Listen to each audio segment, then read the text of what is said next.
আল্লাহ রাব্বুল আলামিন সূরা যুখরুফের ৮৭ নং আয়াতের মধ্যে আলোচনা করেন।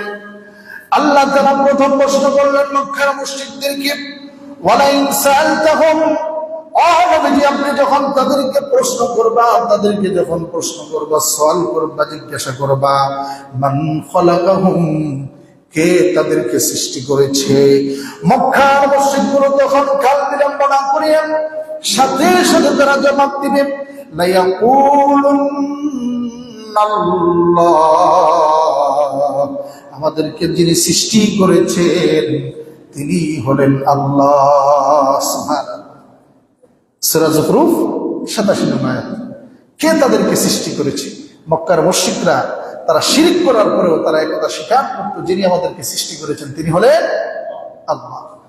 ২ নম্বর প্রশ্ন, আল্লাহ রাব্বুল আলামিন নবীকে লক্ষ্য করে বলেন, ও নবীজি মক্কার মুশরিকগুলোকে আপনি যদি প্রশ্ন করেন, ওয়ালা ইন সালতাহুম মান খালাকাস সামাওয়াতি ওয়াল আরদা ওয়া সাখখারাশ শামসা ওয়াল কামার লা ইয়াকুলুন্নাল্লাহ,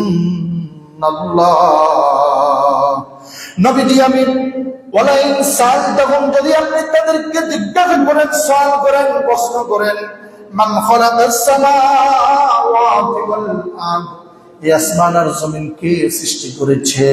৩ নম্বর প্রশ্ন হলো ওয়া সাখখারাশ শামসা ওয়াল কামার, চন্দ্র এবং সূর্য কার অধীনে রয়েছে, কার কর্তৃত্বে রয়েছে, কার অধীনে রয়েছে?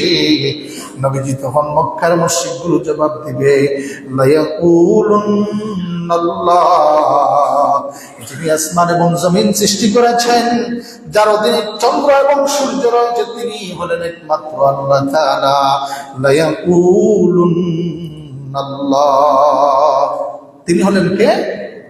আল্লাহ। এই প্রশ্নের আনসার কারা দিচ্ছে? মক্কার মুশরিকরা দিচ্ছে। আল্লাহ রাব্বুল আলামিন আবার বলেন বান্দাদেরকে লক্ষ্য করিয়া, আল্লাহ হচ্ছেন তিনি আল্লাহুল্লাযী রাফা'আস সামাওয়াতি বিগাইরি আমাদিন তারাউনাহা। আল্লাহ তাআলা আপনাকে আমাকে লক্ষ্য করে বলেন, ও বান্দাগুলো শুনো রে, আল্লাহ, আল্লাহ হচ্ছেন তিনি আল্লাহুল্লাযী, আল্লাহ হচ্ছেন তিনি যিনি রাফা'আস সামাওয়াত, যিনি আসমানকে স্থাপন করেছেন, বিগাইরি আমাদ, বিগাইরি আমাদ, এমাদ শব্দের অর্থ হলো কুঠি। এই যে তার নাম এমাদ, এমাদ অর্থ কি? কুঠি, স্তম্ভ। আল্লাহ তাআলা বলেন বিগাইরি আমাদ, বিগাইরি আমাদিন তারাউনাহা, বান্দাগুলোর আমি আল্লাহ তাআলা, আল্লাহ হলাম আমি, যিনি তোমাদের সামনে তোমরা দেখো এই বিশাল আসমানকে যিনি বিগাইরি আমাদ, কুঠিবিহীন অবস্থায় স্থাপন করেছেন, তারাউনাহা, আর এটা তোমরা দেখতে পাচ্ছ। সুবহানাল্লাহ। তাহলে আল্লাহ হচ্ছেন তিনি যিনি আসমান এবং জমিন সৃষ্টি করেছেন, যিনি চন্দ্র এবং সূর্য যার নেতৃত্বে রয়েছে, কর্তৃত্বে রয়েছে, যিনি আসমানকে স্থাপন করেছেন, রাফা'a স্থাপন করেছেন, বিগাইরি আমাদিন, কোন কুঠি ব্যতীত, কুঠি ছাড়া, স্তম্ভ ছাড়া যিনি আসমানকে সৃষ্টি করেছেন, তিনি হচ্ছেন কে? আল্লাহ। অতঃপর আল্লাহ বলেন সুম্মাস্তাওয়া আলাল আরশ, সুম্মাস্তাওয়া আলাল আরশ, অতঃপর তিনি আরশের মধ্যে, কুরসির মধ্যে আসীন হলেন। ওয়াসাখখারাশ শামসা ওয়াল কামার, চন্দ্র এবং সূর্যকে একটি আইন দিয়ে দিলেন।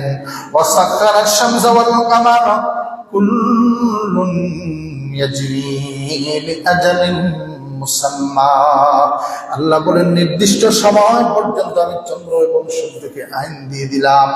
চন্দ্রকে বলে দিলাম, চন্দ্র তুমি রাত্রিতে উদিত হবা, সূর্যকে বলে দিলাম, সূর্য রে যখন প্রত্যুষ হয়ে যাবে, পূর্ব দিগন্ত ভেদ করে তুমি উদিত হবা। আল্লাহ রাব্বুল আলামিন বলেন আমি আইন করে দিলাম চন্দ্র এবং সূর্যকে। ইউদাব্বিরুল আম, এটা হচ্ছে আমার নির্দেশ, আমার ফরমান। ইউদাব্বিরুল আম, নির্দিষ্ট সময় পর্যন্ত আল্লাহ তাআলা এই আইনগুলো করিয়া দিলেন। তাহলে এখান থেকে বুঝলাম, এই আয়াত থেকে বুঝলাম, যিনি আল্লাহ তিনি হলেন বিগাইরি আমাদ, আসমান সৃষ্টি করেছেন, কোনো কুঠি দেন নাই। এই মসজিদের মধ্যে কতটা কুঠি দেখা যায়, আছে না? কত কুঠি, এই যে অনেক কুঠি, কিন্তু এই বিশাল আসমান যিনি সৃষ্টি করলেন কোনো কুঠি দেন নাই, বিগাইরি আমাদ। অতঃপর আল্লাহ রাব্বুল আলামিন আরেকটা